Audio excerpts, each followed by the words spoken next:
अस्सलाम वालेकुम जी, welcome to Qazi speaks and financial talks. मैं उम्मीद करता हूँ आप सब लोग बिल्कुल खैरियत से होंगे और आप लोगों का आज का दिन भी बेहतर रहा होगा। मार्केट आज भी हमारी डाउन रही है जी, लेकिन आज रिज़ल्ट्स बेइंतहा के रिज़ल्ट्स आए हैं। सुबह सवेरे फातिमा के रिज़ल्ट, ISL के रिज़ल्ट, तो आज बहुत ज़्यादा रिज़ल्ट आए हैं भाई। तो रिज़ल्ट्स को भी इंशाल्लाह देखेंगे। मार्केट जो है तकरीबन 250 पॉइंट निकाल के आज क्लोज़ हुई है और सिर्फ लिमिटेड स्टॉक्स के अंदर ही काम हुआ है।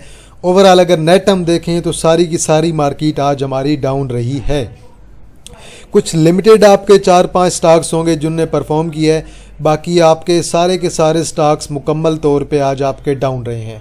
बैंकल हबीब के आज रिजल्ट्स आए हैं, अर्निंग में डिक्लाइन देखने को मिला है और इंटरलूप की जो है एक अदद जो है वो ग्रोथ की खबरें अच्छी चल रही हैं।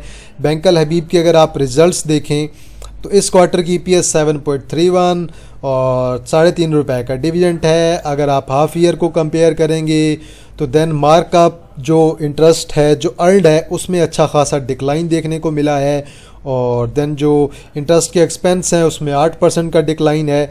EPS 17.80 से डिक्लाइन होके 13.85 पे आ गई है। अच्छा खासा डिक्लाइन है, इसी वजह से आज मार पड़ी है, लेकिन डिविडेंड जो है इन्होंने अपना मेंटेन रखा है। इसके अलावा SBL के रिज़ल्ट्स आए हैं, बिल्कुल एवरेज किस्म के रिज़ल्ट हैं। EPS तकरीबन इनकी बनी है 0.08 बनी है, थोड़ी बहुत इम्प्रूवमेंट है और मार्कअप में इजाफा देखने को मिला है। मज़ीद चीज़ें आप लोग इसकी देख लीजिएगा और अगर आप हाफ़ ईयर से कंपेयर करेंगे तो हाफ़ ईयर की निस्बत रिज़ल्ट्स इनके बेहतर हुए हैं। वेल पेनी स्टॉक है, छोटा स्टॉक है। देन HPL के रिज़ल्ट आए हैं वेस्ट पाकिस्तान के, इसके रिज़ल्ट्स बहुत अच्छे हैं, इसे आप बेशक कंपेयर भी कर लीजिएगा, बहुत अच्छे रिज़ल्ट्स हैं। डिविडेंड भी इन्होंने जो है बहुत अच्छा अनाउंस किया है। इसके अलावा और भी बहुत ज़्यादा ख़बरें हैं जी। एक जो है AHCML की तरफ से डेरा गाजी खान की जो है एक रिसर्च रिपोर्ट है रिज़ल्ट्स के रिव्यू की, ये आप लोग देख लीजिएगा, आपको आइडिया हो जाएगा। देन एंग्रो होल्डिंग की एक जो है रिसर्च रिपोर्ट जो है बेसिकली ये प्रीव्यू है, बेसिकली AKD की तरफ से, ये भी आप लोग रीड कर लीजिएगा। आगे चलते हैं जी। और बैंकल हबीब के रिज़ल्ट्स तो मैंने आपको बता दिया है, मुझे तो रिज़ल्ट्स कुछ ख़ास अच्छे नहीं लगे हैं। PABC के रिज़ल्ट्स तो ठीक आए हैं, अर्निंग भी ठीक हैं, रेवेन्यू में थोड़ा सा डिक्लाइन है, कॉस्ट ऑफ गुड्स सोल्ड बहुत ज़्यादा कम हुई हैं। देन मेन अगर आप इनकी एक्सपेंसेस देखेंगे, एक्सपेंस यहाँ पे अच्छे खासे डिक्लाइन हुई हैं, इसकी वजह से इनकी EPS जो है वो 4.06 की बनी है। लेकिन मेन चीज़ यहाँ पे आप लोग अदर इनकम भी देखिएगा, अदर इनकम में भी अच्छा जो है ओवरऑल यहाँ पे इनका इजाफा नज़र आ रहा है। तो बहरहाल EPS जो है इनकी ओवरऑल जो है अच्छी खासी यहाँ पे डिक्लाइन जो है इनकी नज़र आ रही है।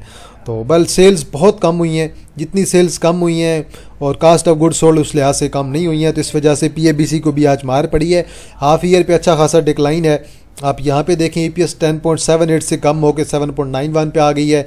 डिविडेंड PABC वाले वैसे ही कोई नहीं देते हैं, तो PABC की भी अर्निंग्स में अच्छा खासा डिक्लाइन है। रफ़ान के रिज़ल्ट्स आए हैं एज एक्सपेक्टेड। रफ़ान के रेवेन्यू ओवरऑल बहुत अच्छा है, डिविडेंड बहुत अच्छा दिया है, EPS में भी बहुत अच्छा इंक्रीज़ है 418 से 445 पे। डिविडेंड में थोड़ा सा डिक्लाइन है, लेकिन रिज़ल्ट्स ओवरऑल इनके बहुत अच्छे आए हैं रफ़ान वालों के। आगे चलते हैं जी। और मज़ीद हमने ISL के भी अभी रिज़ल्ट्स देखने हैं। SBL के रिज़ल्ट्स मैं आप लोगों के साथ ऑलरेडी शेयर कर चुका हूँ और देन PABC के भी हम लोग रिज़ल्ट्स जो है डिस्कस कर चुके हैं, रफ़ान की भी डिस्कस कर चुके हैं। रफ़ान के रिज़ल्ट्स तो बहुत आउटस्टैंडिंग किस्म के हैं, बल्कि कुछ चीज़ें 2-3 दफ़ा शेयर हो गई हैं।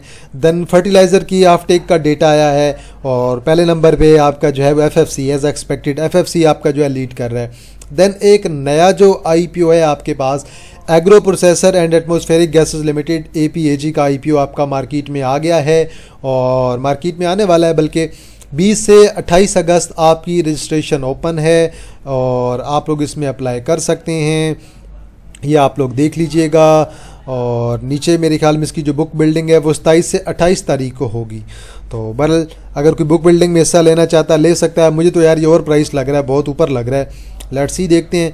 अब इसकी मज़ीद डिटेल नहीं मिली है, बल इसकी आप लोग एक दफ़ा वेबसाइट ज़रूर विज़िट कीजिएगा, चेस सिक्योरिटी वालों की तरफ से ही है। तो आप लोग एक दफ़ा इसकी वेबसाइट विज़िट करेंगे तो आपको इसका डेटा मिल जाएगा। मैं इसकी वेबसाइट जब ये 2-3 महीने पहले अनाउंसमेंट हुई थी मैंने तभी इसे देखा था। और JRR के ये फाइनल क्वार्टर के रिज़ल्ट नहीं है, फाइनल ईयर के रिज़ल्ट हैं। 4.13 की EPS है और डिविडेंड जो है 40% का इन्होंने दिया है। और इसके अलावा CSIL में कुछ बाय की ट्रांजैक्शन है, कुछ सेल की ट्रांजैक्शन है, ये आप लोग देख लीजिएगा। और बलूचिस्तान व्हील व्हील्स के रिजल्ट आए हैं, इस क्वार्टर की ईपीएस की 2.5 के राउंड अबाउट आई है, लेकिन डिविडेंड इन्होंने मेंटेन रखा है। Overall year two year earning में इंक्रीज़ है और 100% का डिविडेंड भी दिया है। बहुत आउटस्टैंडिंग किस्म का डिविडेंड है भाई। इस क्वार्टर के रिजल्ट अच्छे नहीं हैं लेकिन ओवरऑल बेहतर है। आज जी साजगार वालों की तरफ से अब खबरें चलने लग गई हैं। बेसिकली पाक व्हील्स की तरफ से आप लोगों ने देखा होगा कि पाक व्हील्स वाले वीडियोस वगैरह भी लगा रहे थे और कुछ गाड़ियों की पिक्चर वगैरह भी उन्हें लगा ली हैं। हैवल की नई गाड़ी हैवल HGT PHEV मार्केट में आने वाली है। अब थोड़ा बहुत इसमें आपको जो स्पेसिफिकेशन है ना उसमें आपको डिफरेंस देखने को मिल जाएगा। यहाँ पे अगर आप देखेंगे ईवीज़ पे तो 183 है, वहाँ पे 100 था, तो यहाँ पे थोड़ा बहुत जो है आपकी बैटरी की कैपेसिटी का डिफरेंस आ जाता है। देन आपके पास यहाँ पे थोड़ा बहुत डिफरेंस आ जाएगा, तो कुछ चीज़ों में ये डिफरेंस है। देन आपके पास DC चार्जिंग पावर में भी थोड़ा सा डिफरेंस है। अभी प्राइस जो है कंपनी की किसी को कोई आइडिया नहीं है, प्राइस कंपनी की जल्दी बता दी जाएगी, लेकिन मेरे ख्याल में तो जो है ये पिछला मॉडल था हैवल H6 PHEV, इससे तो ज़्यादा ही प्राइस होने वाली है। अब लेट्स सी देखते हैं। तो साजगार ने आज इसी वजह से परफॉर्म किया है। SGF की बोर्ड मीटिंग अनाउंस हुई है। देन बलूचिस्तान व्हील्स के रिजल्ट्स हैं। नेट सेल जो है वो आपकी इस क्वार्टर में जो है अच्छी खासी डिक्लाइन हुई हैं और इसी वजह से EPS में भी मार पड़ी है और कॉस्ट ऑफ सेल जो है वो अच्छी खासी इनकी इंक्रीज़ भी हुई हैं। देन मज़ीद आप इनके एक्सपेंसेस वगैरह देख लीजिएगा, उनमें भी थोड़ा बहुत इजाफा नज़र आएगा। अदर इनकम में डिक्लाइन है, अदर इनकम के डिक्लाइन की वजह से भी इन्हें थोड़ी सी जो है वो मार पड़ी है। बहरहाल डिविडेंड एंड पे उन्होंने अच्छा दे दिया है। एवीएन की बोर्ड मीटिंग अनाउंस हो गई है जी, और देन साजगार के लिए तो ये पॉजिटिव खबर है। प्लस साजगार की बोर्ड मीटिंग भी अनाउंस हो चुकी है, ये भी आप लोग देख लीजिएगा। SNGP की एक इन्फॉर्मेशन है, SGPL के राइट शेयर आ जाएंगे मार्केट में। लेट्स सी देखते हैं। अब राइट शेयर पे राइट शेयर SGPL ने दे दिए, STL ने दे दिए हैं। अब कचरों को तो हैवी मार पड़ेगी ना भाई, SGPL को तो तबाही वाली मार पड़ेगी। GHGL की एक इन्फॉर्मेशन है, DSIL की है। मज़ीद मैं ज़रा जो है साजगार की बोर्ड मीटिंग तो अनाउंस हो गई है, मैं साजगार की गाड़ी देखना चाह रहा था। इसकी बोर्ड मीटिंग होनी है जी 27 तारीख को 12:30 बजे। मेरे ख्याल में 27 तारीख को ही इसके रिज़ल्ट आ जाएंगे। तो 26-27 इन डेट को बड़े रिज़ल्ट आ रहे हैं जी आपके, और हैवी किस्म के रिज़ल्ट आने हैं। चलें जी, भवानी एयर प्रोडक्ट लिमिटेड में काफ़ी ज़्यादा इनसाइडर बाइंग सेलिंग हो रही है और मिलियंस में हो रही है। ये तो एक महीने से मैं देख रहा हूँ कि BAPL में ट्रांजैक्शन होती जा रही हैं। तस्दीक का जो IPO था उसके शेयर्स अलाट कर दिए गए हैं। आप लोग अपनी ईमेल चेक कर सकते हैं, अपना SMS चेक कर सकते हैं और अपना सब अकाउंट भी एक दफ़ा चेक कर लें। सबको अलाट हो गए हैं, मुझे भी अलाट हो गए थे। मैं एक दफ़ा चेक करना चाहता हूँ कि साजगार की जो नई गाड़ी है उसकी कुछ पिक्चर में मिल जाए। तो बल BF बायोसाइंस वालों ने अपनी जो है एक नई जो डिवाइस है वो लॉन्च कर दी है मेडिकल की। तो बल ये बेसिकली जो डायबिटीज़ के पेशेंट हैं उनके लिए ये जो है ये उन्होंने डिवाइस लॉन्च की है। तो बल इस पे इनके मार्जिन अच्छे खासे होंगे। मेडिसिन पे मार्जिन कम होते हैं, इस डिवाइस पे जो है डायबिटीज़ चेक करने वाली है तो इस पे इनके मार्जिन अच्छे खासे होंगे। तो BF बायो की एक पॉजिटिव खबर है, बहुत आउटस्टैंडिंग किस्म की खबर है। लॉन्ग टर्म में इसका बहुत अच्छा इम्पैक्ट आएगा। आगे चलते हैं जी, और फातिमा के रिज़ल्ट्स, अरे भाई क्या कमाल के रिज़ल्ट्स आए हैं। फातिमा की sales outstanding, cost of good sold में थोड़ा बहुत इजाफा है। सेल्स 31% इजाफा है तो कॉस्ट ऑफ गुड सोल्ड में 20%। प्लस मज़े की बात, मार्जिन इनके इंक्रीज़ हो गए हैं भाई, मार्जिन 32 से 38 पे चले गए हैं, बहुत अच्छे हैं जी। और other income outstanding, other income इस क्वार्टर का इंक्रीज़ हुआ है, 8.19 की EPS बनी है। अब हाफ ईयर को कंपेयर करें आप, इसमें सेल्स में इजाफा है 13%, कास्ट ऑफ गुड सोल्ड में 8%। एनर्जी की प्राइसेस की वजह से थोड़ी सी कास्ट ऑफ गुड सोल्ड में फ़र्क पड़ा है, लेकिन अगेन अदर इनकम इनकी एक क्वार्टर की इतनी ऊपर गई है कि वो कंपनी को बहुत ऊपर लेके चली गई है। EPS पिछले साल 8.06 थी, इस दफ़ा 9.673 है, लेकिन डिविडेंड कोई नहीं दिया, बस सारा कुछ जेब में ही रखेंगे। कोई डिविडेंड दे जाते तो मेरे ख्याल में अच्छी मूवमेंट आ जाती। और बहरहाल ये आपकी जो है कुछ बोर्ड मीटिंग है, अपकमिंग फाइनेंशियल रिजल्ट्स इसमें आज आ भी चुके हैं, ये आप लोग चेक कर लीजिएगा। INIL के तो मेरे ख्याल में आ जाने थे, कल आएंगे। ISL के आ गए हैं। देन आपके पास एंग्रो फूड्स के भी कल आएंगे। रफान, सांबा इनके आ चुके हैं, बैंक अल हबीब के आ चुके हैं, GRR के आ चुके हैं, PABC के आ चुके हैं। बाकी के रिज़ल्ट्स आपके कल आएंगे। तो बल एंग्रो होल्डिंग के भी रिज़ल्ट्स आपके आने हैं जी 21 अगस्त को, कल आने हैं। तो ये रिज़ल्ट्स आपके इसी तरह आहिस्ता आहिस्ता जो है चीज़ें चलती रहेंगी। ISL वालों की एक और इन्फॉर्मेशन भी है। ISL की 17% होल्डिंग है, जो कि तकरीबन जो है 48 लाख तकरीबन कुछ शेयर्स बन रहे हैं 48,45,000 शेयर जो है, ये इनकी फेस वैल्यू 10 होगी और ये तकरीबन की वैल्यू बन रही है 72.24 पर शेयर। इनकी एक कंपनी में होल्डिंग है और ये Chennai engineering and construction private limited CECL, इसमें जो इनकी होल्डिंग है ये मुकम्मल तौर पे सेल करने वाले हैं ISL वाले। तो ये इनकी एक मटीरियल आज इन्फॉर्मेशन भी लगी है। तो बहरहाल फातिमा के रिज़ल्ट्स तो बहुत आउटस्टैंडिंग है भाई। ISL के भी रिज़ल्ट बहुत अच्छे हैं। ISL का प्लस जो है 30% का डिविडेंड भी आया है। ISL के रिज़ल्ट, फातिमा के रिज़ल्ट, रफ़ान के रिज़ल्ट बहुत बहुत कमाल के रिज़ल्ट हैं। GRR ईयर के एंड तक के रिज़ल्ट बहुत अच्छे हैं। और बाकी हमारी पॉलिटिकल इंस्टेबिलिटी जो है वो स्टिल अभी तक मार्केट में चल रही है। इसके अलावा कुछ और भी जो है वो ख़बरें चल रही हैं कि जो शाम के वज़ीर ख़ारजा हैं वो पाकिस्तान का दौरा करेंगे। कुछ इस किस्म के र्यूमर्स जो है वो चल रहे हैं। कल जो एक मेजर चीज़ देखी गई कि पेट्रोल की प्राइसेस में तकरीबन 2.5-3 रुपए का इजाफा, जबकि डीज़ल की प्राइस 32 रुपए कम कर दी गई है। ये वज़ीर-ए-आज़म शहबाज शरीफ के नोटिस पे किया गया है, जिसकी वजह से रिफाइनरी के मार्जिन्स को फ़र्क पड़ेगा। इसी वजह से रिफाइनरी आपकी सारी की सारी जो है पैनिक में थी। सी एनर्जी को हैवी किस्म की मार पड़ी है, तो बाकी भी कंपनियों को मार पड़ी है अच्छी खासी रिफाइनरी वालों को ना। लेकिन वॉल्यूम अच्छा था रिफाइनरी में, आज भी रिकवर कर जाएगी। पॉजिटिव न्यूज़ की मार है, एक पॉजिटिव न्यूज़ और रिफाइनरी बूस्ट कर जाएगी। सुनने में आ रहा है कि जल्दी रिफाइनरी पॉलिसी की दोबारा जो है ख़बर लग जाएगी। बाकी बांग्लादेश की जो टीम है, सुनने में आ रहा है कि उनकी टीम जो है जल्द पाकिस्तान का जो उनकी डेलीगेशन है विज़िट करेगी। बहुत अच्छी खबर है भाई पाकिस्तान के लिए। और मेरे ख्याल में बांग्लादेश का एक टूर ऑफ इंडिया था वो इन्होंने कैंसिल कर दिया है। तो बहरहाल देखते हैं जी। रिफाइनरी पॉलिसी की हमारी जो अभी तक खबरें हैं वो मुकम्मल तौर पे गर्म चल रही हैं। कुछ पार्कों में इन्वेस्टमेंट होगी, कुछ PRL में, कुछ अटक रिफाइनरी में, कुछ सी एनर्जी में, कुछ NRL में, सबको कुछ ना कुछ यहाँ पे फ़ायदा होगा। तो बहरहाल ये हमारी ग्रीन रिफाइनरी के लिए बहुत बहुत अच्छी खबर है। ये हेवल की स्पेसिफिकेशंस है, जो नई गाड़ी आ रही है इसे आप लोग जो है लाजमी देख लीजिएगा। GWM वालों ने अपनी गाड़ी लॉन्च कर दी है। तो बल पाकिस्तान में अभी तक इसकी प्राइसेस फाइनल नहीं हुई हैं। प्राइसेस जब फाइनल हो जाएंगी तो मैं आपको अपडेट भी कर दूंगा।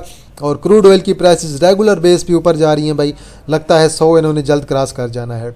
और मज़ीद सुनने में आ रहा है कि नया भी कोई जो है एक और SC फ्रूट जो है कोई IPO पाकिस्तान में जो है लिस्टिंग के लिए तैयार हो रहा है। इनका कोई इंटरव्यू वगैरह आया है और सुनने में आ रहा है कि ये बेसिकली जो किन्नू वगैरह है वो एक्सपोर्ट करते हैं, फ्रूट्स वाले हैं। तो ये भी एक IPO सुनने में आ रहा है कि मार्केट में आ जाएगा। लेट्स सी, देखते हैं। ये रही चीज़ हेवल की, ये नई जो है हेवल की गाड़ियाँ, ये पाक व्हील की तरफ से है, आप लोग देख लीजिएगा। ये इसका नया जो है कुछ डिज़ाइन अब तक कुछ जो है जो पिक्चर्स हैं, कुछ वीडियोज़ हैं, फुटेजेस हैं, ये अब तक देखने को मिल रही हैं। खैर मुझे तो पिछली हेवल की लुक ज़्यादा अच्छी लग रही है, लेकिन ये अभी लेटेस्ट जो है इसकी खबरें आजकल जो है वो चल रही हैं।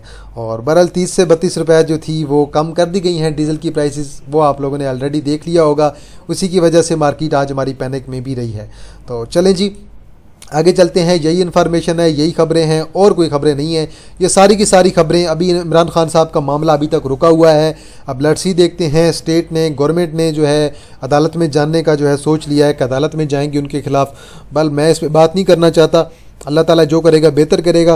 तो बल देखते हैं क्या बनता है। अब देखें, ऐसी कोई भी खबर होती है ना, इमरान खान की हो, चाहे मुल्क में पॉलिटिकल जो है स्टेबिलिटी की बात हो, अनस्टेबिलिटी की बात हो, उसका हमारी मार्केट पे इम्पैक्ट आता है, 100% इम्पैक्ट आता है। तो अगर कोई ऐसी नेगेटिव खबर आती है कि गवर्नमेंट के अंदर दोबारा कुछ मसाइल चल रहे हैं, आपस में चीज़ें अच्छी नहीं चल रही हैं, तो उससे फिर दोबारा मार्केट जो है हमारी स्टेबल नहीं रहती है। चले सिंपल वे में बात कर ही लेता हूँ। आप लोग भी कहेंगे कि यार आधी आधी बात कर रहे हैं, पूरी बात करें। मुल्क में यार 3 चीज़ें होती हैं। एक आपकी स्टेट है, एक गवर्नमेंट है जो कि रूल कर रही है पार्टी, दूसरी होती है जो कि आपकी जो है अपोजिशन में होती है, तीसरी होती है आपकी एस्टैब्लिशमेंट। अब अगर जो आपकी एस्टैब्लिशमेंट होती है वो अगर आपकी गवर्नमेंट की साइड पे होती है तो हालात सही चल रहे होते हैं, सब चीज़ें स्टेबल चल रही होती हैं, गवर्नमेंट आपकी स्टेबल होती है और पॉलिटिक्स आपकी स्टेबल चल रही होती है। लेकिन जब एस्टैब्लिशमेंट आपकी साइड चेंज कर लेती है तो फिर जो है आपकी मुल्क में थोड़ी बहुत जो है वो कन्फ्यूजन जो है वो पैदा होना स्टार्ट हो जाती है और उससे जो है अनस्टेबिलिटी जो है वो क्रिएट होती है। तो बहरहाल उसकी वजह से जो है मार्केट में जो है थोड़ी बहुत जो है हमें अनस्टेबिलिटी नज़र आती है, मार्केट में हमें जो है वो मंदी एक किस्म की नज़र आती है। तो बल यही चीज़ें चल रही हैं, यही चीज़ मैं आपको एक्सप्लेन करना चाह रहा था, इसके अलावा और कुछ भी नहीं है। मार्केट ने आज 250 पॉइंट्स निकाले हैं, 358 मिलियन का वॉल्यूम है। मार्केट आज अगेन एंड पे डाउन हो गई है। लिमिटेड स्टॉक्स से चले हैं, गिने चुने पैनी और छोटे लो वॉल्यूम वाले अच्छे स्टॉक्स कोई भी आज आपका नहीं चला। सी एनर्जी हैवी किस्म की मार, 221 मिलियन का वॉल्यूम आज डिस्कस करेंगे। FNEL आपका साइडवे है। GRR अच्छे रिजल्ट्स आए हैं, 18 मिलियन का वॉल्यूम है, डिविडेंड बहुत अच्छा है। खैर लेकिन मैं तो आपको रिकमेंड नहीं करूंगा अभी फिलहाल। के इलेक्ट्रिक डाउन है, WTL डाउन है, PRL आपका अगेन डाउन है लेकिन वॉल्यूम अच्छा है, लेकिन बहुत कम गिरा है। सिनर्जी को तो बहुत मार पड़ी है। ब्लू एक्स पॉजिटिव है, वॉल्यूम अच्छा है। TRG पॉजिटिव है, वॉल्यूम अच्छा है। अस्कोल आपका अगेन डाउन है, वॉल्यूम लो है, इतना ज़्यादा अच्छा नहीं है। टॉप एडवांसर में FPRM के राइट शेयर चल रहे हैं। देन यूनाइटेड ब्रांड्स लिमिटेड है, लो वॉल्यूम है। बक्सली पेंट्स है, कैप है हाई वॉल्यूम के साथ, और हैवी बहुत बड़ी रैली लग चुकी है। एयर पार्क है, WATM है, SGPL है जी, और SGPL आपका एक्स हो चुका है। CLVL आपका कैप है लो वॉल्यूम के साथ। टॉप टेक्नोलॉजीज में STL के आपके राइट शेयर हैं। JTM है, मैकपैक फिल्म्स है जी आपका, AKGL है। कल कैप था मैकपैक, आज लोअर लॉक करवा दिया है। सट्टा चल रहा है भाई प्योर। AKGL है, ARCTM है, बर्ज को भी आज लोअर लॉक लगवा दिया भाई। लगातार जो है कैप पे कैप, और आज इस लोअर लॉक लगवा दिया। खैर हमारा भी आज इंटरडे में था लेकिन हाई रिस्क था, तो हमारा तो स्टॉप लॉस हिट हुआ है। ठीक है, बचत हो गई है क्योंकि अभी इसे थोड़ी मार पड़ेगी। अब ये रिट्रेसमेंट के लिए नीचे आ रहा है। रबी है आपका लोअर आज लगा है। CJPL है जी लोअर हो गया है दोबारा। और देखते हैं जी ज़रा ब्रेकर्स हमें क्या कहते हैं। टोटल जी 14 कंपनियां हैं। UBDL है, TSML, SGPL, PIM, Pak gulf leasing company, FPGM, first IBL मुडारबा, CLVL, बक्सली पेंट और AR park AATM। Lower cap की बात करें AKGL, ARCTM, Berger paint, JETM, Macpac films, रबी और STL के राइट शेयर। तो आज तकरीबन हमारे पास कोई 5-6 कंपनियां हैं लोअर लॉक में। इंडेक्स को देखें जी, इंडेक्स अगेन डाउन है। इंडेक्स 1000 पॉइंट पॉजिटिव था लेकिन हाई बरकरार नहीं रख पा रहा। अगेन मार्केट डाउन, कोई बात नहीं। क्लोजिंग आज की जो हमें मिली है 1,76,591, और मज़ीद भी डाउन ट्रेंड की एक्सपेक्टेशन मुझे तो फिलहाल मार्केट से है। डाइवर्जेंस वगैरह फिलहाल 1 आवर पे तो कोई नज़र नहीं आ रही है। एक गैप फिल हो गया हमारा, अब दूसरा गैप हमारा 1,75,000 वाला फिल होना बाकी है। 15 मिनट का चार्ट भी देखते हैं जी ज़रा कि 15 मिनट के चार्ट पे हमें कैंडल्स क्या कहती हैं। 15 मिनट के चार्ट्स पे थोड़ी सी डाइवर्जेंस है, ज़्यादा बड़ी मूव नहीं लगेगी। अगेन स्टिल एक्सपेक्टेड है कि इंडेक्स आपका डाउन आएगा। अगर किसी का व्हाट्सएप चैनल नहीं ज्वाइन हो रहा तो इन दोनों नंबर में से आप किसी नंबर पे भी व्हाट्सएप पे रब्ता करके आप लोग लिंक का कह सकते हैं। आप लोगों को व्हाट्सएप चैनल का जो लिंक है प्रोवाइड कर दिया जाएगा। माड़ी में कुछ रिकवरी है लेकिन स्टिल कुछ अच्छी रिकवरी नहीं है। क्लोजिंग अच्छी नहीं दे पाया, लो वॉल्यूम है। इंशाल्लाह उम्मीद है कि एक्स डेट तक रखना चाहिए, 700 प्लस की रैली देखने को मिलेगी। फातिमा को आज मार भी पड़ी है, हालांकि रिजल्ट तो बहुत अच्छे थे। यहाँ पे डिविडेंड अनाउंस कर देता 3-4 रुपए का तो मेरे ख्याल में तो आज कैप होना बनता था, लेकिन कंजूसी की है ना बहुत ज़्यादा।